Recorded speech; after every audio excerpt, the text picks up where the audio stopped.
Урайн хаан өргөжин хэлсэн түүх.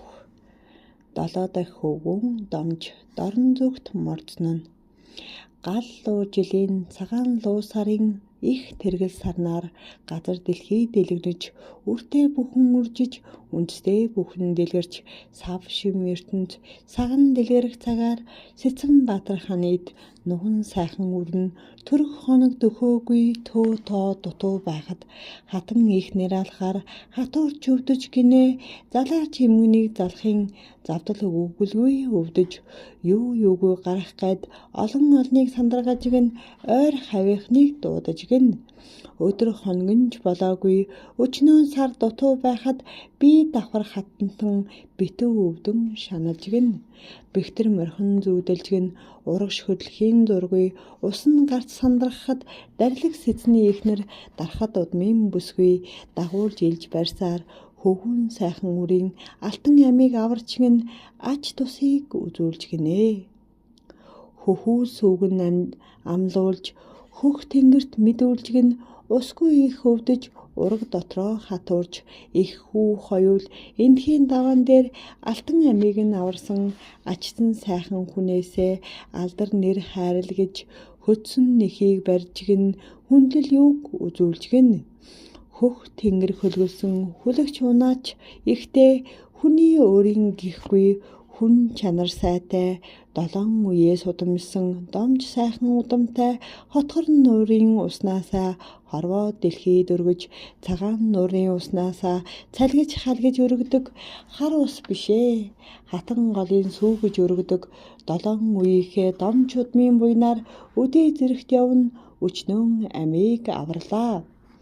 Хөвгүүн сайхан үрчин хүний сайхны төлөө эрдэм чадлаа гайхуулсан эмч домж болог хэмээн долоон үеийн домж удмынхаа нэрийг өгье гэвгэн дарилэг Сэцэн им залахаар дарахад нутагт зорж очоод цагаан дарахтын удам салаахан гизэгтэй цагаахан сэтгэлтэй домж бүсгүйг бэр болгосон нь Сэцэнбаатар ханы хамшлаг болж явахдаа хатан хүний амийг аварч хан хүний насыг бүхэлсний учир гарц язгуурын түүнийг ханы домж болгосон гин ханы хөвгүүнд нэр өгөх харцад олдохгүй заяа дээдийн хөвгүүнд нэр өгөх дэмий олдохгүй заяа билээ.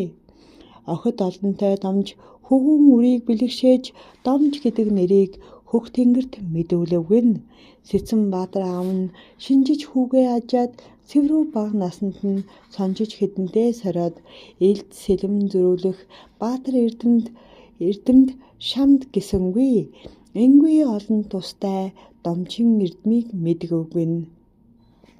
7 нас хүрэхээр нь дом эрдэм сургахаар дарилэг Сэцний хажууд дагуул өргөө босховгэн дарилэг Сэцэн өөрөө цас мэд цагаан царайтай урсгал мэд уйхан зантай урхам салхи мэд уран хөдөлгөөнтэй домж хөвгүүнээс нэглэгч охин үр ганцтай гин эцгийн дэргэд их удаагүй эхийн дэргэд их өсөөгүй домж мэргэн хөвгүүн 7 наснаас эхлэн дарилэг Сэцнийг аав хэмээн дуудаж дарахад бэргэнийг ээж хэмээн өсч эрх цагаан гүнжтэй ихэр мэд өсөж ижилдэн тосч гинэ.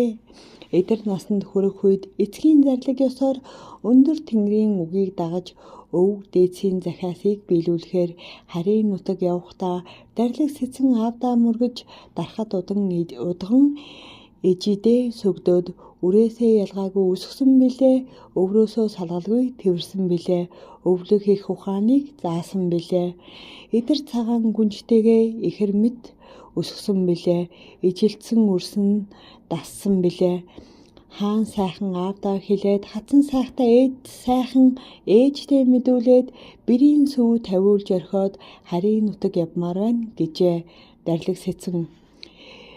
Чин сайхан сэтгэл гэдэг чимэг төдий үг бишээ үнэн зүрхний хайр гэдэг үүлэн чөлөөний нар бишээ мөнх тэнгэрийн зарилгаас илүү нь мөхөс надад үгүй билээ их тэнгэрийн зарлиг гүйцээгээд эргээд түргэн эртэлчин эрдэн мэт сайхан охноо эвэлж хамгаалж хүлээдээ үнэн сайхан сэтгэл үрдийн их нөхөрлөл мөн бол эргээд эртэлчин итгэл алдахгүй хүлээн бие санааг чилээлгүй холын орныг зорж ховор сайхныг сонсоод эрдэм чадлыг дүүргээд эргээд ирээрээ хүмүн. Итгэл бол хүний сэтгэл юм, эргэлзэлгүй яваарай. Их үлийг бүтээгээрэй гэжгэн. Дарахад удан ижийн домж хөвгүүнийг явахад 7 бар уданд өвс ургамал өнгийн зүйл хийгээд үлдсэн нэг уданд нь өөрийн тулганы үнснээс хийгээд хэцүү бэрх тулгархын цагт хэрхийг өөрөө мэдэрээ гэжгэн. Домж хөвгүүн дорн зүгт гарч гэн их тэргийг хурааж чадахгүй ээлд барьж үзээгүй түнд өсгсөн ээжийг нь ч дагуулсангүй. Сэцэнбаатар эцэг нь цэргийн эрдэмт хөвгүүдээ сургасан ч домж хүүд болохоор домнох эрдэм л заалгажээ. Эрдмийг багаас үдсэн тул эвийг өөрөө олно гэд хүнд холын аянд хүлэг сайн унааг бэлдэж хүлэгч аягаж төдийхнийг дагуулжээ. Харийн гадраас хатан заавал буулга гээхгүй харж шинжгээ өөрөө мэд гэжээ.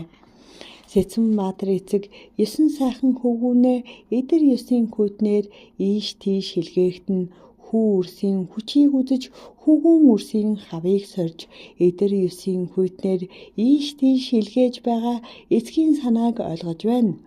Домд сайхан үрийг дорн зүгт илгээх учир дэлгэрхийн үүд эхлэх хаврын сард явуулаач. Очих газар хол олон хөлийн газар зүг урагшлах тусам зөөлөн халуун ихтэй намар хатаасан цэцгийн үндэс хавар авч явхад тохирно гэж сэцэн дарлаг гуйвгэн Сэцэнбаатар жившөөрөгөн.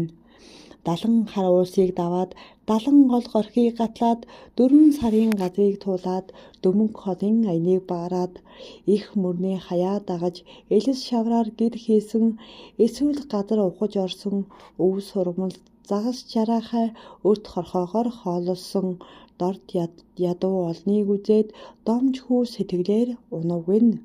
Ийм газраас эхнэр шинж гэдэг эцэг минь юутай гашуун бэ? Илүү сайхан эхнэр нутагт минь байна. Илүү сайхан амьдрал тэнд минь байна. Өвчин зовлон үзэхгүй өлчир сайхан хүмүүс өссөн нутагт минь байна.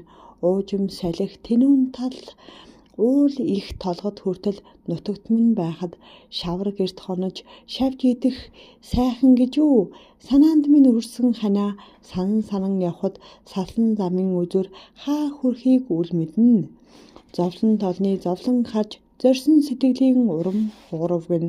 Нутгаа санан гүйвэрч нууцхан санаа алдаад цааш явж байтал шар мөрний гаталж гэн өвдсөн зовсон нэгнийг өнжин хонон эмэж үгээгүй ядуу нэгэнд өөрийн хүснээсээ өгсөөр өндөр их ууластай өргөн их голтой өтгөн сайхан өвстэй нэгэн газарт ирвгэн нутгаан сансан хөвгүүний нулимс ойрхон боловгэн. Уулын голын усыг уухад шүд ташим хүйтэмгүйч урд туусан нутгуудаас хавгүй илүү байвгэн. Хил усыг нь мэдэхгүй хэсэгэн хүмүүстэй таарчгэн 7 хоногийн газар цааш явтал доглон эмгэн учирчгэн. Эмгэний харцан гунигтай ихэд твцэн харагдана. Үг хэдийг нь ойлгохгүйж заасан зүг рүү нь явжээ. Тэр газарт очивол тэнд эндгүй хүмүүс ивхэрч гол мөрн хатаад голдрол югаан датаад үгсэн амтны сэгзэм өөр дөрөөгүй таарчгэн. Өвдөж зовсон хүмүүс үхлээ хүлээн шанална гэн.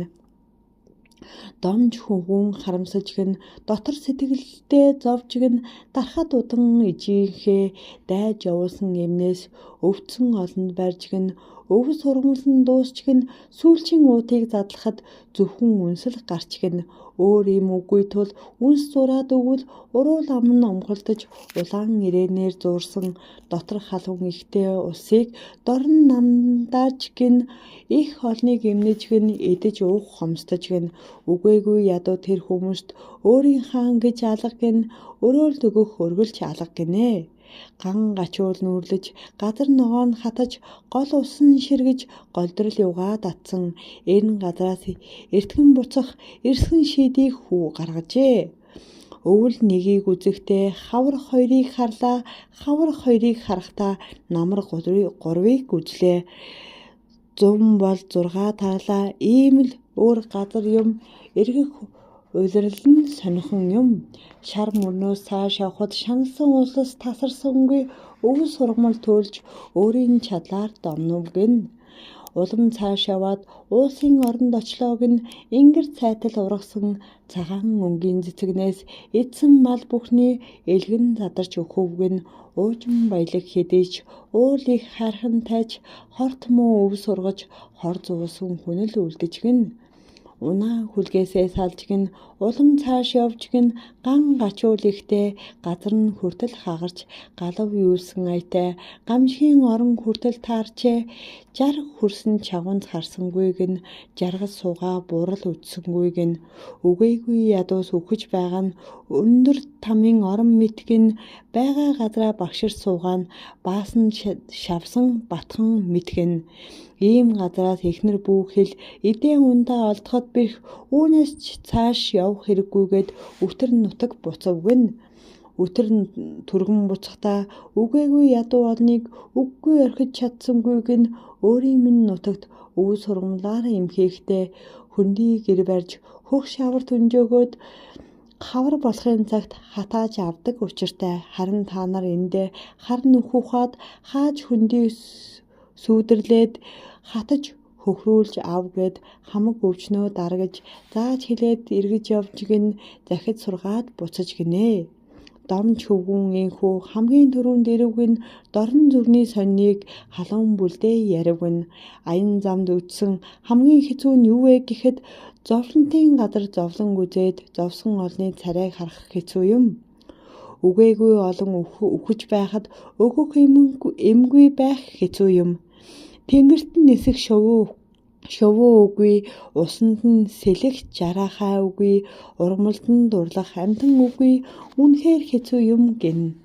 Эргээд нутагтаа ирэхэд сайхан нь юу байв гэхэд эдэр ёс тачигнахад их уусыг цас дарахад хүдэр чирэгэрс хүлэг мориор давхуулахад өргөө сайхан гэрээс бин өтөг бууз ханхалахад үггүй сайхан байлаа гэж гин. Эцгийн минь галын үс хүртэл эм болдог гайхамшигтай нутгийн дархан хэлийг үүнээс хойш 70 хар уулын цагуур тогтооё. Түүнээс цаашаа хэрэггүй гэж домж хөвгүн хэлж гин төмөн гадрыг үзээд төрсөн бодлоо өгүүлж гин. Далай цагаан өргөөгөө барьж дарлаг сэцэн аавын эрх цагаан гүнжтэй гэрлэж гин дарахад ихтэй тэр урайхайнуудыг домж урайхай гэдэг болж гинэ.